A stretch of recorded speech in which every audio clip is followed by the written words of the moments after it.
नमस्कार, capital T देख रहे हैं आप और मैं हूं आपके साथ परवीन शेख।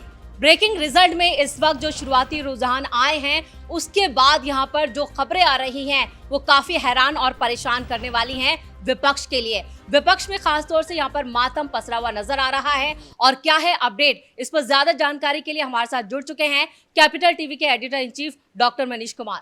डॉक्टर साहब, जिस तरह से रुझान आए हैं उसके बाद क्या? देखिए, रुझान में तो ऑलरेडी भारतीय जनता पार्टी और एनडीए को बहुमत ऑलरेडी मिल चुका है। कई सारे टीवी चैनल्स 300 पार दिखा रहे हैं, कोई 303 दिखा रहा है, कोई 304 दिखा रहा है, और जबकि अभी तक 543 सीटों की कोई ट्रेंड पूरा का पूरा आया नहीं है। इसका मतलब ये है कि जो एग्जिट पोल था, रिजल्ट उसी ओर इशारा कर रहा है। कोई सरप्राइज नहीं, कोई कुछ नहीं। और इसलिए ये जो आपने जो बात कही, मातम पसरा हुआ है। मातम इसलिए पसरा हुआ है क्योंकि कांग्रेस पार्टी के जयराम रमेश राहुल गांधी ने कल बकायदा एक लेटर जारी किया था और ये कहा था कि कोई टीवी चैनल ना देखे। और कुछ एक दो कांग्रेसी चैनल को मैं देख रहा था, पता नहीं क्या खाए पिए सवेरे सवेरे ये लोग कांग्रेस पार्टी और इंडी गठबंधन को बहुमत तक पहुंचा रहे थे। लेकिन शुरुआती दौर में जो डर्टी गेम खेलने का था उनका, वो खेल चुके। जैसे जैसे समय बीतता गया उनको भी हकीकत का सामना करना पड़ा और अब वहां पे भी ट्रेंड बदल रहा है। लेकिन सदमा क्यों लगा है? सदमा दो तरीके से। एक तो रिजल्ट ऐसे हैं कि आदमी को परेशान कर दे। विपक्षी नेता, विपक्षी पत्रकार, जो मोदी को गाली देने वाला पूरा गैंग आज छटपटा रहा होगा। दूसरी चीज, मातम का जो सवाल है वो इसलिए क्योंकि राहुल गांधी ने जयराम रमेश के जरिए लेटर जारी करके तमाम कार्यकर्ताओं को दफ्तर बुलाया था। और जो खबरें आ रही है कि ना किसी स्टेट के ऑफिस में, डिस्ट्रिक्ट लेवल के ऑफिस पे, या फिर दिल्ली में जो कांग्रेस पार्टी का हेडक्वार्टर है वहां मातम पसरा हुआ है। वहां रिपोर्टर्स ज्यादा है, कार्यकर्ता नेता नदारत है। तो आप ये समझिए कि जितना इन लोगों ने खेल करने की कोशिश की थी, और जबकि मैं बार बार कह रहा हूं कि अभी रियल ट्रेंड आना बाकी है। ये पोस्टल बैलेट है। पोस्टल बैलेट में अक्सर सरकार के खिलाफ वोटिंग होती है। ये शुरुआती दौर से ये ट्रेंड रहा है। और अगर पोस्टल बैलेट की हालत ये है, ईवीएम खुलते ही ये रिजल्ट्स जो हैं और भी ज्यादा बीजेपी के पक्ष में जाएंगे, और भी ज्यादा राहुल गांधी और कांग्रेस पार्टी के खिलाफ जाएगा। तो बिल्कुल, जो अभी रुझान आ रहे हैं और रुझान अगर नतीजों में तब्दील होते हैं तो विपक्ष के लिए यहाँ वाकई में मातम। और इस पर ज्यादा जानकारी के लिए हमारे साथ जुड़ चुके हैं executive editor Rajeev Kumar. Sir, जिस तरह से रुझान आए हैं तो क्या विपक्ष के लिए और ज्यादा नाउम्मीदी? देखिए, रुझान जो है वो अब लगभग ये मान लिया जाए कि ये रिजल्ट में तब्दील हो रहा है, क्योंकि विपक्षी गठबंधन में जो बैठकें हो रही थी 2 दिनों से, उन बैठकों में बार बार इसका जिक्र किया जा रहा था कि ये जो चुनाव आयोग से मिलने जाएंगे तो पोस्टल बैलेट के ट्रेंड को फिर से बदलेंगे। यानी कि पहले पोस्टल बैलेट की गिनती होगी, उसके बाद ईवीएम खुलेंगे। यानी कि इनकी स्ट्रेटजी जो थी वो भी फेल हो गई कि किसी तरह से दिखाने की कोशिश करेंगे कि हम जो मांग कर रहे थे शुरुआती दौर से कि ईवीएम में छेड़छाड़ होता है, ईवीएम से वोटिंग नहीं करानी चाहिए। यहां तक कि सुप्रीम कोर्ट में भी इन लोगों ने हलफनामा दायर किया था और कहा था कि ईवीएम में गड़बड़ी हो सकती है।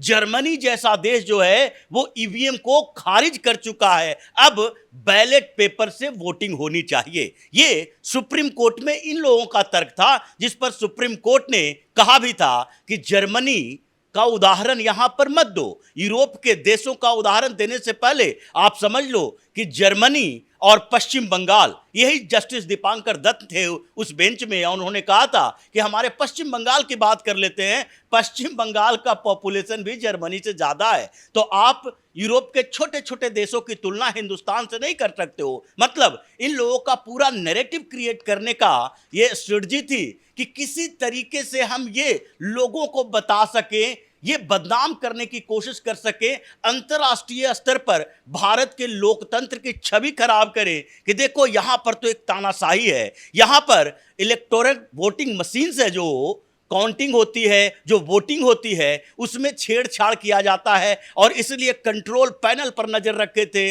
लेकिन जो पोस्टल बैलेट से, यानी कि बैलेट पेपर, कहने का मतलब उनका बैलेट पेपर है, चाहे पोस्टल से हो या फिर डायरेक्ट बैलेट पेपर से हो, तो बैलेट पेपर से अगर चुनाव होता तो हम लोग चुनाव जीत जाते। ये जो नैरेटिव क्रिएट करने की कोशिश थी वो भी धराशायी हो गई और इसलिए अब इन लोगों को अपने दफ्तर से, अपने घरों से बाहर निकलने के लिए सोचना पड़ रहा है। जैसे ये पहले सोच रहे थे कि कहीं ना कहीं हंगामा खड़ा करेंगे, अभी समय है, अभी ये लोग ईवीएम से जब काउंटिंग शुरू होगी और काउंटिंग में जिस तरीके की स्ट्रेटजी इन लोगों ने बनाई थी कि हर छोटे छोटे मुद्दे पर कंप्लेन करो, इलेक्शन कमीशन के पास कंप्लेन करो और वहां पर जो काउंटिंग कर रहे स्टाफ है, गवर्नमेंट एम्प्लॉय है, उन लोगों को डिस्टर्ब करने की कोशिश करो, ये अभी शुरुआत होना बाकी है। ये खेल करने की कोशिश करेंगे, लेकिन सबसे ज्यादा दिक्कत ये 10 जनपद के अंदर है। अब सोनिया गांधी ये सोचने लगी है कि अब मेरे बेटे का क्या होगा। राहुल को तो इतनी बार लॉन्च करने की कोशिश किए, अब ये सारे लॉन्च फेल हो गए हैं, तो इसके बाद क्या राहुल गांधी के लिए आगे कोई भविष्य होगा? कांग्रेस के लोग ये सोचने पर मजबूर हो रहे हैं कि जिसको छवि सुधारने के लिए करोड़ों करोड़ रुपया खर्च किया, भारत जोड़ो यात्रा, भारत जोड़ो न्याय यात्रा, अब कौन सा ऐसा काम कर लेंगे जिसके बाद राहुल गांधी एक मैच्योर लीडर की तरह मैच्योरिटी के साथ सामने आए? लोगों ने पूरी तरह से खारिज कर दिया है। तो इसके बाद कांग्रेस में सबसे ज्यादा समस्या इस बात के लिए हो रही है कि आगे क्या होगा, क्योंकि 2014, 2019, 2024 अब कितनी बार राहुल गांधी को मौका दिया जाएगा? कांग्रेस के लिए समस्या यह है, सोनिया गांधी के लिए समस्या यह है कि पिछली बार तो किसी तरीके से हमने मैनेज कर लिया, मल्लिकार्जुन खड़गे को जिम्मेदारी देके राष्ट्रीय अध्यक्ष बना लिया, लेकिन अब क्या होगा? इसके बाद तो जिम्मेदारी कहीं ना कहीं राहुल के सिर पर आएगी। आप कितना भी स्मार्टली ये मानने के लिए तैयार करवा ले लोगों को, कांग्रेस के कुछ अपने आसपास इर्द गिर्द के लोगों को, कि नहीं नहीं राहुल गांधी नहीं बल्कि ये पूरी टीम जो स्ट्रेटजी बना रही थी वो इसके लिए जिम्मेदार है। आप कितना भी कह लो कि मोदी ने चुनाव को मैनिपुलेट कर दिया है, ईवीएम को खराब कर दिया, हैक कर लिया है, लेकिन फिर भी कांग्रेस के अंदर एक आवाज उठ रही है इस बात के लिए कि अगर राहुल गांधी को रिपीट किया जाता है, अगर आगे भी इनको लीड करने के लिए दिया जाता है, तो कांग्रेस में विस्फोट होगा और यह सबसे बड़ी चिंता का विषय बना हुआ है। इसलिए कांग्रेस के अंदर दूसरी तरफ जो क्षेत्रीय पार्टियां हैं ये भी देख रही है कि अब तो एक एक स्टेट में जहां जहां भारतीय जनता पार्टी और किसी क्षेत्रीय पार्टी के बीच टकराव है, चाहे उत्तर प्रदेश ही क्यों ना हो, हर जगह पर इन लोगों के साथ समस्या है कि अब हमारे अस्तित्व के लिए खतरा उत्पन्न हो गया है। तो मातम इस वजह से पसरा हुआ है क्योंकि लोकसभा का चुनाव केवल लोकसभा का चुनाव नहीं था, आगे आने वाले समय के विधानसभा चुनाव के लिए एक पृष्ठभूमि तैयार करना था, जिसमें मोदी जैसा लीडर अलग अलग स्टेट में हर नेता के साथ लड़ रहे थे। चाहे अखिलेश यादव के साथ हो तो भी मोदी ही सामने हैं, चाहे तेजस्वी यादव हो, चाहे उद्धव ठाकरे और शरद पवार हो, हर जगह पर भारतीय जनता पार्टी के तरफ से मोदी इन सब से अकेले लड़ रहे थे और वो इन लोगों को लगने लगा है कि सारा मामला अब फेल हो चुका है और इस पूरे मामले में अब हम कहीं दिखाई नहीं पड़ रहे हैं। चलिए, और साथ ही हमारे साथ न्यूज़ रूम से हमारे सहयोगी भी जुड़े हुए हैं, उनसे भी अपडेट लेंगे, लेकिन सबसे पहले हम जाएंगे दिव्या के पास। दिव्या, क्या है अपडेट? देखिए, अभी तक तो 508 लोकसभा की सीट पर जो रुझान है वो सामने आ गए हैं, जिसमें से एनडीए को 293 सीटें मिलती दिख रही हैं और इंडिया के पास 192 सीटें आई हैं और अन्य की अगर बात करें तो 23 सीटों पर इनकी अपनी बढ़त बनी हुई है। तो यहाँ पर ये देख सकते हैं आप 508 सीटों पर रुझान आ चुके हैं। रोहित, क्या है अपडेट?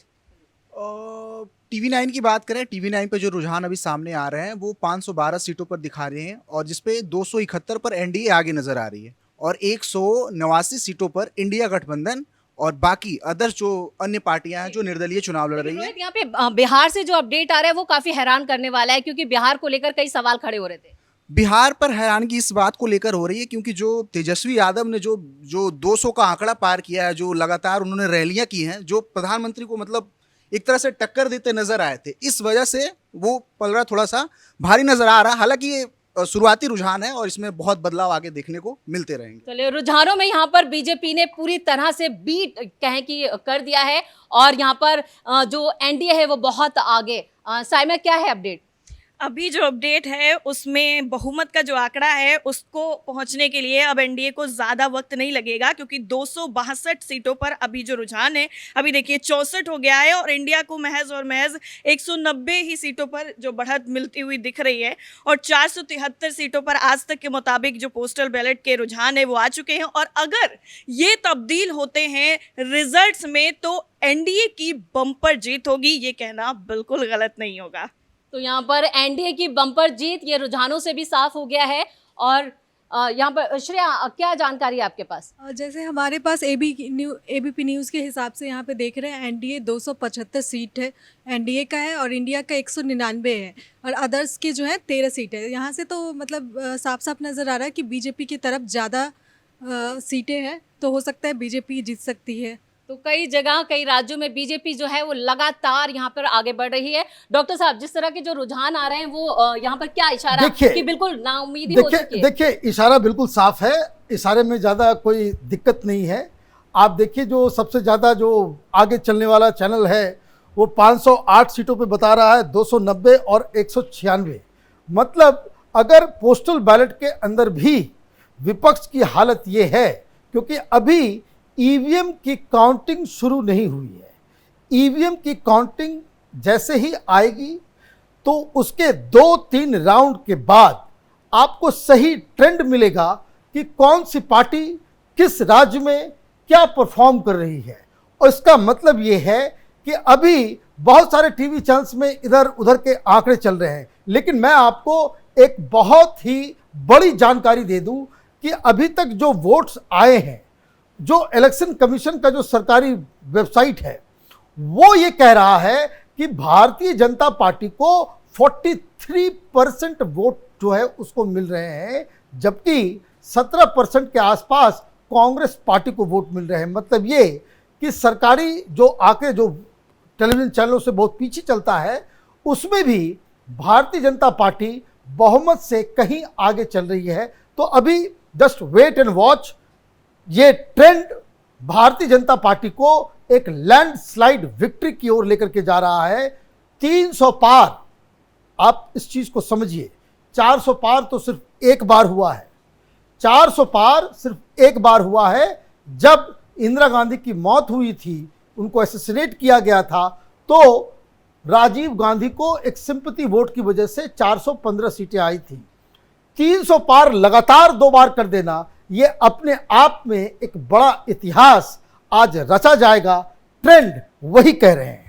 चलिए, और इस तमाम जानकारी के लिए आप दोनों का बहुत बहुत धन्यवाद। तो यहाँ पर जो ट्रेंड्स आ रहे हैं उन ट्रेंड्स ने यहाँ पर विपक्ष में जो है पूरी तरह से नाउम्मीद उसे कर दिया है और यहाँ पर इलेक्शन कमीशन की तरफ से भी जो वोट परसेंटेज का जो नतीजा दिखाया जा रहा है वो ये बताया जा रहा है कि बीजेपी इसमें भी बाजी मारती दिखाई दे रही है। 43% वोट शेयर जो है वो बीजेपी के खाते में फिलहाल जाता हुआ दिखाई दे रहा है। तो रिजल्ट ब्रेकिंग में फिलहाल इतना ही। जैसे जैसे अपडेट आती रहेगी हम आपको देते रहेंगे। आप देखते रहिए कैपिटल टीवी। नमस्कार।